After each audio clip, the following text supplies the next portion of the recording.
In this video, I'm going to offer a few camera setting tips to help you take great high school marching band photos.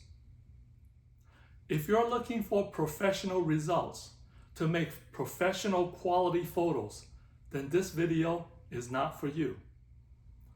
A lot of the other videos that offer great advice on how to take excellent professional quality photos often require you to invest in the proper camera gear. And they often talked about lenses, fast lenses like f2.8, which cost about $2,000.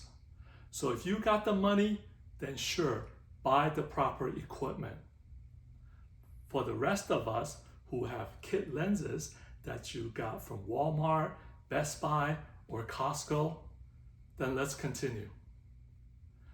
The advice I would suggest is don't shoot photos in any of the automatic modes, programming, aperture priority, or even shutter priority. Shoot in manual. The only automatic features you should have is obviously autofocus and, of course, auto ISO. So what the camera will do is use your manual settings and then adjust the ISO according to the available lighting on the football field or in the gymnasium.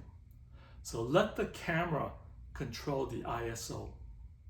So what aperture do I set it at? In this case, my kit lens, the widest is 3.5, so I'm going to set it at 3.5. It's not going to be any wider. On the flip side, will it get smaller? No, because 9 out of 10 times, there's probably not going to be enough lighting. So I'm going to set it to 3.5, which is the widest that the lens can open. Next will be shutter speed. What do you set it at? There are a lot of good recommendations out there, and the formula that's often used is 1 divided by the focal length. If I have a 300 millimeter lens, I should shoot at speeds that is 1/300 or faster. Of course, if you got vibration reduction in your lens, you could probably go a little bit slower. But nonetheless, I would experiment with the photo just a bit until you find that comfort spot. So for a 300 millimeter lens, for example, I shoot around 450 or in the 500 range, just because I like the clarity of that shutter speed. Now, if I was to shoot at 1/300, will there be some motion blur? Yes, there might be. But in a marching band performance, it's not as fast-paced as a football game, for example. So sometimes their body will be stationary and what's moving are their arms. And that little bit of blur may add to your photo. Of course, every football field and gymnasium is going to be different. The lighting is different, so you're going to have to play with the shutter speed just a little bit to see what's acceptable and what is not, depending on how you want your photos to be. Of course, the auto ISO portion will adjust accordingly to make sure you still have the proper exposure. So what about ISO? Set it to auto and find a starting point, maybe about 800, because you know the camera will definitely adjust to use a higher ISO.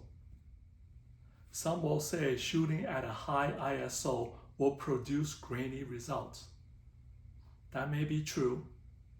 You'll have to decide what you're willing to accept. Again, you're not a professional photographer. You're probably a parent that's just trying to take a picture of your kids. Will those pictures be acceptable for your personal photo albums or social media? Probably, I would think so. Again, if you are looking for professional results and you're gonna make giant prints or posters, then you need to invest in the right equipment to get those results. For the rest of us who are just band parents with a kit lens, I think these settings will be good for you to go out there and take some photos. One last tip, set your shutter for continuous shooting, not a single shot. Because one burst of 10 photos, you're bound to find 1 or 2 in there. That is exactly what you want. Thank you for watching. I hope you find this video useful.